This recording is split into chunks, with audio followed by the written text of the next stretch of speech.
Paula Alvarez para conversar conosco sobre essa pandemia, porque incrivelmente nós tivemos um aumento de 54% nos divórcios no ano passado.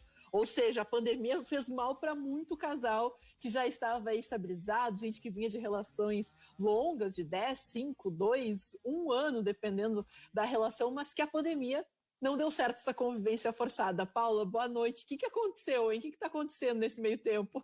Boa noite, Ana. Queria te agradecer, então, inicialmente por esse convite, para a gente poder conversar um pouquinho sobre esse fenômeno, né, que a gente está observando, então, aí na pandemia, né, com esse grande número de divórcios, né, muitas famílias se desestruturando.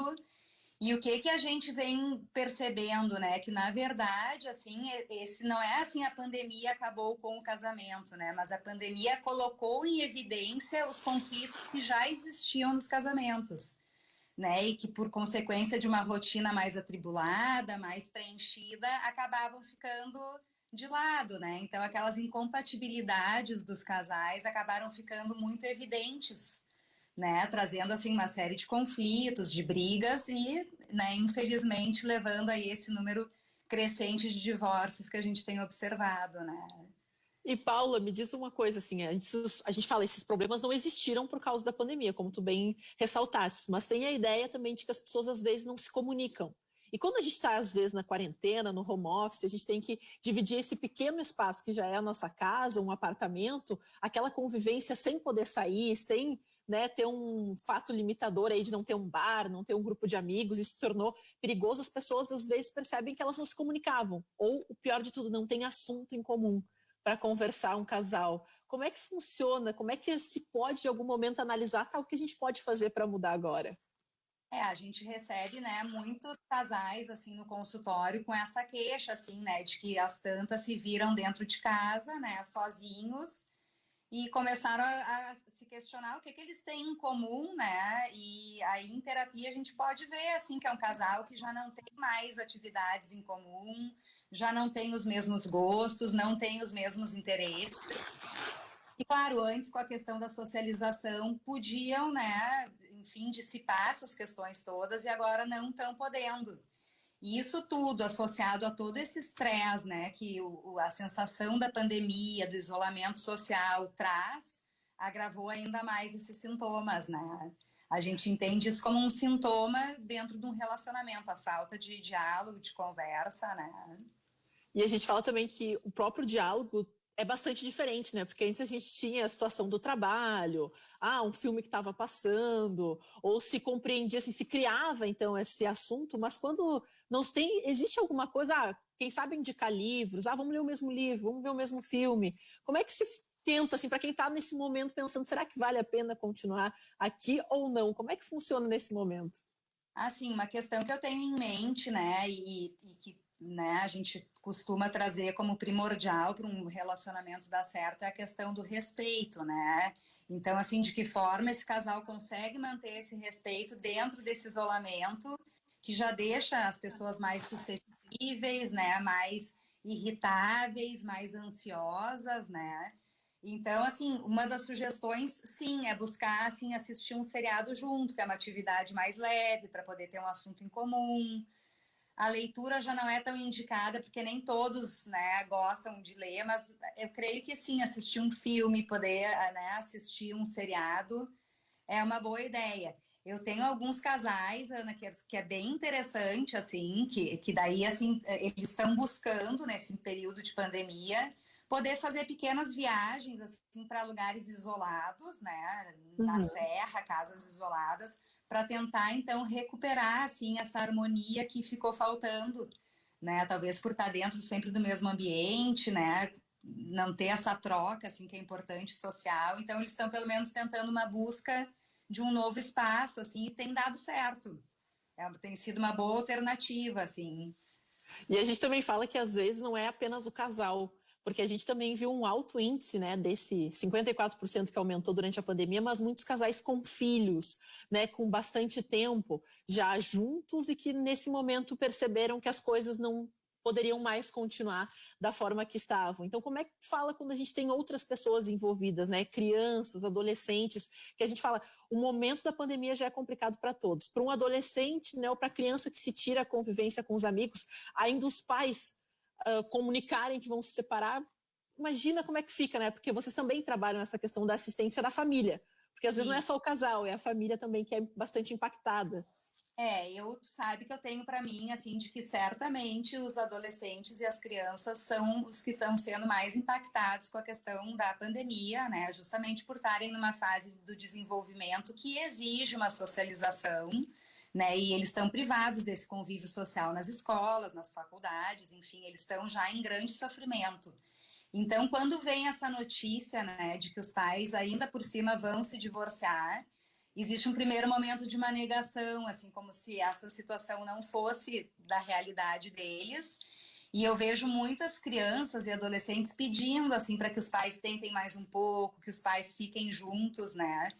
E sim, muitas vezes os casais ainda tentam, né, em prol dos filhos, da família, mas às vezes é tão nítido assim que o casal já não tem mais afinidades, né? E aí, infelizmente, a separação acaba sendo uma realidade. E ainda nesse meio de adaptação, né, a gente fala a pandemia, ela muda os hábitos, ela muda as maneiras de convivência, porque a gente está falando de casais que já estão estabilizados. Mas teve muita gente também que encontrou o seu companheiro nesse momento, né? Seja através, né, de conhecer, porque não tem muita opção, teve que ir para um aplicativo que não ia, conhecer alguém também que não estava muito satisfeito com a situação e falou assim, os dates eu tô achando o máximo as coisas de aplicativos, que daí dá para fazer uma videochamada para conhecer a pessoa, as pessoas marcam, vamos ver tal filme, tal hora eu começo, daí tu começa mais ou menos nessa hora, depois se ligam, fazem uma videochamada para comentar o filme, o que a gente poderia ir no cinema antes, né, com a pessoa para ter essa troca. Eu falei, todo mundo tá dando seu jeito para tentar encontrar o seu par. É muito interessante esse fenômeno, né, que a gente tem observado. E assim, muitas pessoas já adultos jovens assim começam a se relacionar por aplicativo e rapidamente já criam uma intimidade, porque claro, hoje tu não tem a opção de ir num barzinho, de ir num restaurante, então o convite muitas vezes, né, é para um jantar em casa, vamos assistir um filme, e muitos já estão morando juntos assim num curto período de tempo, né? Então, assim como tem as separações, também tem as aproximações, né? E casais mais jovens, assim, que eu observo na minha clínica, né? Realmente fazem isso que tu diz, combinam de assistir filmes por videochamada. Tem um que eu acho um amor, assim, que o namorado, ele fica lendo para a menina até ela adormecer, né? Por Ai, que vídeo. legal! É a coisa mais querida, assim. Então, eu acho que a pandemia, a gente não pode olhar só pelo lado negativo, mas também por esse lado positivo. Também é uma fonte de aproximação das pessoas, né? E eu até brincava, assim, com, né, a gente fala, assim, mãe, a gente falava daqueles casamentos combinados, onde os pais escolhiam alguém mais adequado. A gente fala, parece que a gente voltou um pouco naquela época, né? Porque hoje a gente vive muito do feeling, de olhar a pessoa, qual bar que ela vai escolher, qual a roupa que ela vai estar.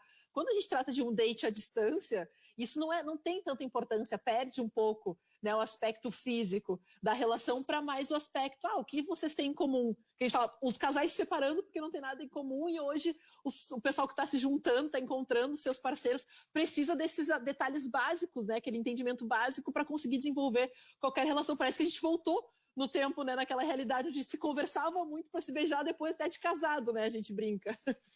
Mas sabe que eu acho esse um movimento bem interessante, né, Ana? Porque assim, o que a gente vinha observando nesses últimos anos, assim, eram relacionamentos muito intensos e muito rasos, né? As pessoas não se permitiam assim conhecer mais profundamente os gostos, os interesses das pessoas. Então, hoje, né, através desses aplicativos de relacionamento, tu tem a possibilidade de iniciar uma conversa, né? E essa conversa ela pode durar 1 mês, 2 meses, até que o casal decida realmente se encontrar pessoalmente, né? Eu digo, hoje também tem a quarentena dos relacionamentos, né? Para encontrar alguém tem que fazer a quarentena.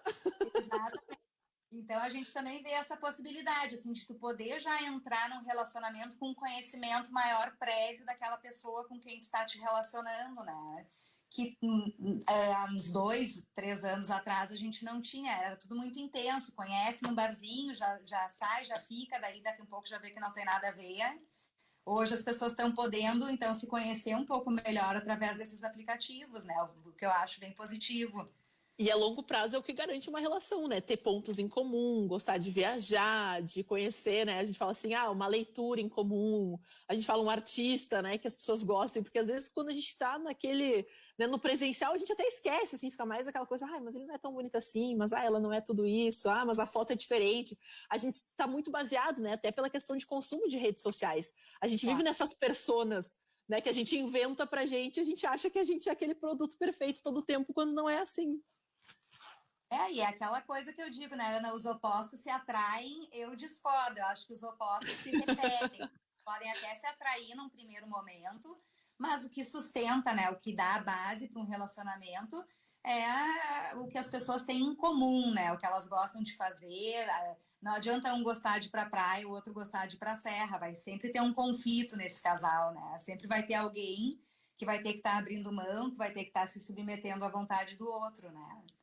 E a longo prazo isso não dá certo, né? Porque a pessoa, só sou eu prejudicada, sempre tem esse problema, sempre tem essa discussão que a gente fala assim, olha, o que a gente consegue criar na pandemia para discutir com as pessoas, eu falo assim, olha, eu às vezes brinco assim, mas às vezes é que não lavou, não botou o produto que eu queria, não. Falei, bom, gente, vamos dar uma acalmada, né? Vamos dar uma acalmada nesses ânimos. É que a pandemia tá deixando o pessoal com os ânimos à flor da pele, assim, tá todo mundo muito estressado, né? Eu acredito, Ana, assim, infelizmente que agora, esse ano de 2021, a gente ainda vai ter um número maior de divórcios, né? Especialmente, assim, por agora essa bandeira preta que veio de novo, né? Todo esse isolamento que a gente está tendo que fazer novamente. Então, eu acredito, né, que a gente vai ter um número maior de divórcios. Uma informação interessante, assim, é que um dado, né, o termo como dar entrada num divórcio foi o termo que mais apareceu no Google no último ano, né? Então, tu vê, assim, como as pessoas estão insatisfeitas dentro dos seus relacionamentos, né? E a gente fala, dentro, entre quatro paredes, nada se pode esconder. Quando a gente, às vezes, tem a convivência na rua, com os amigos, as coisas vão passando, mas entre quatro paredes, um olhando para a cara do outro, o ideal é ter um diálogo, e quando se compreende que não se tem mais nada em comum, a melhor solução é cada um seguir seu caminho, né, Paulo? Com certeza. Acho que essa é uma decisão difícil, mas necessária.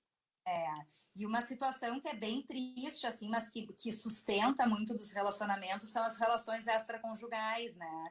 Então, o que a gente vê? Com a pandemia, a pessoa não consegue mais dar aquela escapadinha, aquela saidinha mais tarde em casa, né? Então, aí a pessoa é obrigada a se deparar com o cônjuge e aí começa a ter todo o embate, toda a briga, né? E Paulo, acredito assim que dentro dessas dicas, não sei se existe, eu acho assim, é meio às vezes nada a ver, né? Pedir para dar uma dica de como as pessoas podem voltar a se apaixonar de novo, mas às vezes reviver os primeiros momentos do relacionamento, eu falei, visitar fotos, olhar como era feliz naquela época. Isso adianta ou é conversa para boi dormir, é temporário? Eu sempre digo, né, quando há um interesse de ambas as partes, né, em retomar o relacionamento, eu sempre tenho esperança, né? O que acontece, né, Ana, que me chateia muitas vezes, assim, é chegar um casal, né, para terapia e tu vê que uma das partes já desistiu daquele relacionamento, né? Então, não tem nada que a gente possa propor, né? Não vai adiantar rememorar fotos, não vai adiantar viajar para lugares onde teve o primeiro encontro, mas se há, sim, uma disponibilidade emocional de ambas as partes do casal, eu acredito que todas essas dicas são extremamente válidas. E, Paulo, eu comecei nossa entrevista com Barões da Pisadinha, que fala daquela dor de cotovelo, daquele momento da quarentena que se liga pro ex, que se tenta puxar uma conversa de seja lá de onde for, para tentar reatar, às vezes, que a gente fala, né, essa relação que não vai beneficiar as pessoas que têm esse interesse. Como é que a gente faz para se desinteressar da quarentena? Qual é a dica para quem precisa se livrar disso e acabar logo com essa situação?